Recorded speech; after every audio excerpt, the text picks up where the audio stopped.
Hello everyone, my name is Srishti Jayant Deshmukh.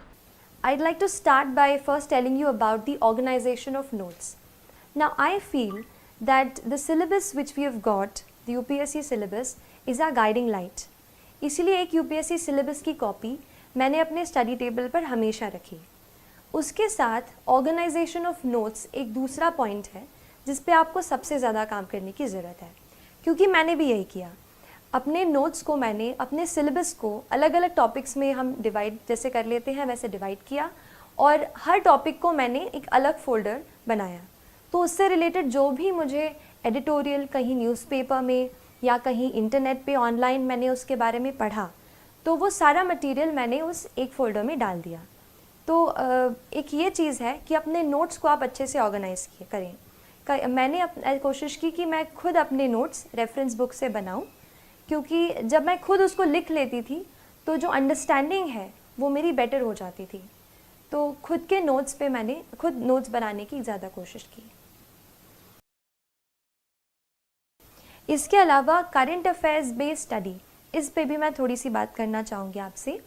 मैंने ये किया कि क्योंकि ज़्यादा ह्यूमैनिटीज़ का बैकग्राउंड नहीं था, तो जो भी करंट अफेयर्स पे मैं पढ़ती थी, जैसे कई बार कोई इम्पॉर्टेंट न्यूज़ जो है, जैसे इलेक्शन है, प्रेसिडेंशियल इलेक्शंस हैं, तो उस पर बहुत सारे आर्टिकल्स आप देखोगे कि न्यूज़पेपर में आते हैं. वहीं से मैंने एडिटोरियल्स के नोट्स बनाए, उनको इकट्ठा किया और करंट अफेयर्स से ही मैंने कोशिश की कि पेपर 2 यानी GS2 और GS3 की मैक्सिमम प्रेपरेशन मैं कहूँगी कि मैंने न्यूज़पेपर्स, आर्टिकल्स ऑनलाइन जो आपको मिल जाएंगे, अच्छे आर्टिकल्स अच्छी वेबसाइट्स के, न्यूज़पेपर्स के, वहाँ से मैंने कोशिश की कि GS2 और GS3 के आंसर्स मैं वहाँ से कवर कर सकूँ. बाकी GS1 में तो काफ़ी पार्ट जो है स्टैटिक है, जैसे हिस्ट्री, जियोग्राफी, वर्ल्ड हिस्ट्री, तो इसके लिए स्टैंडर्ड बुक्स ही मैंने रेफ़र की थी. नेक्स्ट चीज़ जो मैं आपसे शेयर करना चाहूँगी और मुझे लगता है कि ये चीज़ बहुत इम्पॉर्टेंट है UPSC के लिए, वो है आंसर राइटिंग. जनरल स्टडीज़ और ऑप्शनल के जो टोटल हमारे रिटन के मार्क्स हैं, वही मार्क्स हैं जो हमें कहते हैं ना आखिर आपको रैंक अच्छी दिलाएंगे. तो आप जैसे मैंने ये किया कि आंसर राइटिंग पे शुरू में बहुत डर लगता था कि आंसर अच्छे से नहीं लिख पा रही हूँ, और क्योंकि इंजीनियरिंग बैकग्राउंड से हूँ तो बस पॉइंट्स में छोटा छोटा लिखने की आदत है. लेकिन जैसे सोशियोलॉजी ऑप्शनल है, आपको डिटेल में सब बताना पड़ता है, और जनरल स्टडीज़ हैं, कुछ डेफिनेशंस रहती हैं, तो मुझे भी शुरू में काफ़ी डर लगता था आंसर्स लिखने से. लेकिन इस डर पे थोड़ा सा मैंने काबू करने की कोशिश की और हर रोज़ एटलीस्ट 1 से 2 आंसर मैंने रोज़ लिखने की कोशिश की. तो ये चीज़ मैंने की, 1-2 आंसर 1-2 मैं रोज़ लिखती थी. और उसके बाद फिर मैंने कुछ टेस्ट सीरीज़ ज्वाइन की, जिसमें मैं हर संडे को कोई एक टॉपिक रहता था जिसको मैं पूरे वीक में पढ़ती थी और वही टॉपिक्स के मैं आंसर्स लिखती थी.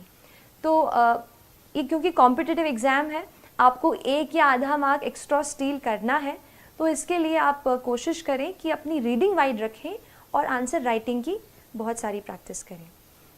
आंसर राइटिंग की अगर बात कर रही हूँ तो ये बता देती हूँ कि थोड़ा सा मैंने कोशिश की कि कुछ ऐसे सॉल्ट जैसा अपने आंसर में ऐसा स्प्रिंकल करूँ कि आंसर की क्वालिटी अच्छी हो जाए और एग्जामिनर थोड़ा एक्स्ट्रा मार्क्स दे दे. तो इसके लिए मैंने कोशिश की, जैसे फैक्ट्स कहीं से अपन जैसे न्यूज़पेपर पढ़ते हैं, कोई फैक्ट्स पढ़ते हैं, उसको मैंने पहले एक बुक में अलग से नोट कर लिया था. वो फैक्ट्स फिर मैंने एग्ज़ाम के बहुत जल्दी पहले ही एग्ज़ाम के जस्ट पास में ही मैंने वो लर्न कर लिए वो फैक्ट्स. फिर जैसे कुछ क्वेश्चंस ऐसे हैं जहाँ पर हम कुछ डेफिनेशंस लिख सकते हैं, तो जब आप आंसर को शुरू करते हैं तो आप उस डेफिनेशन से स्टार्ट कर सकते हैं. इसके अलावा कुछ कमेटी की रिपोर्ट्स होती हैं, जैसे ARC रिपोर्ट्स होती हैं, या फिर एक और बहुत इम्पॉर्टेंट रिसोर्स जो मैंने बहुत ही ज़्यादा यूज़ किया है वो है नीति आयोग का 3 ईयर एक्शन एजेंडा. ये जो एक डॉक्यूमेंट है, इसमें आपको गवर्नमेंट की सारी स्कीम्स एक जगह पर मिल जाएंगी, so you understand the perspective of the government. और वो मैंने पूरा डॉक्यूमेंट, उसमें काफ़ी टाइम लगा पढ़ने को, बट जब मैंने एक बार पढ़ लिया था तो काफ़ी कुछ मैं उसका अपने आंसर्स में कोट कर पाई. तो जो भी गवर्नमेंट के डॉक्यूमेंट्स हों, जैसे इकोनॉमिक सर्वे आता है, बजट आता है, ये आप बिल्कुल अच्छे से पढ़ें. मैंने भी पढ़ा और इसको फिर मैंने कोशिश की कि आंसर में लिखूं. और एक और लास्ट चीज़, आंसर्स में आप थोड़ा सा कहीं फ्लो चार्ट या कहीं इंडिया का मैप, ऐसे भी आप घर से प्रैक्टिस पहले से जब आप आंसर राइटिंग करते हो आप उसमें प्रैक्टिस करो। मैंने एक शीट में जो भी मुझसे लगा कि ये यूज़ हो पाएगा, मैंने एक जगह पे सारी ड्राइंग्स ऐसे फ्लो चार्ट्स इकट्ठा कर लिए थे और वही फिर मैं रिवाइज करके आंसर हॉल में जो भी राइटिंग हॉल था वहाँ गई। तो उससे मुझे लगता है कि आंसर्स मैं अच्छे लिख पाई और तय वक्त में, यानी जो हमें 3 आवर्स का टाइम मिलता है उसमें मैंने कोशिश की कि मैं सारे आंसर्स जो है वो कंप्लीट करके आऊँ। मैं थोड़ा सा आपको एक और लास्ट चीज़ बताना चाहूँगी टेस्ट के बारे में। कई बार हम सोचते हैं कि टेस्ट हमें बहुत सारे देने हैं एंड मैंने भी पहले ये स्ट्रेस किया है कि टेस्ट सीरीज़ बहुत ज़रूरी है।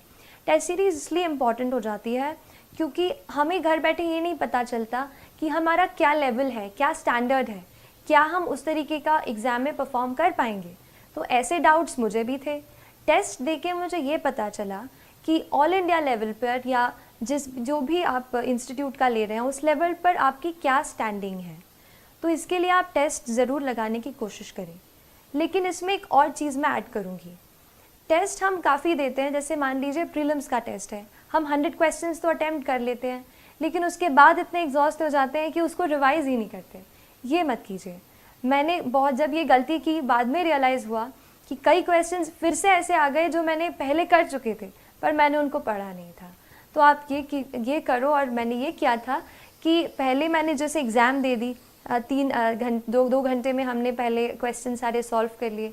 उसके बाद आप घर जाके अपने जहाँ आप पढ़ते हैं सारे क्वेश्चन को एक एक करके फिर से पढ़िए, जो भी उनका सोर्स है वहाँ से पढ़िए, उसको रिवाइज़ कीजिए या फिर मैंने उसको अलग एक कॉपी में नोट कर लिया था, जो भी इम्पॉर्टेंट पॉइंट्स मुझे टेस्ट से मिलते थे, फिर उसको मैंने अलग से रिवाइज़ किया। The motivation that I got to prepare for this exam came through the preparation itself. When I started, I did not really know what I was going into. But when I started reading much and more, I found out that there are many people in this world, in our country, who are unfortunate, more unfortunate than we ever can be. I felt, how can I use my learning capacity, my ability to learn, to reach a position where I can help them and better their lives in some manner or the other. तो यही motivation रहा throughout my preparation and it pushed me through the entire process. And I'll tell you that this exam would not only help you change other people's lives, but ये आपको भी एक बेहतर इंसान बनने में मदद करती है. That is the beauty of UPSC CSE examination. It makes you into a person who's much more sensitive, who's much more responsible, and who looks forward to doing something for the society.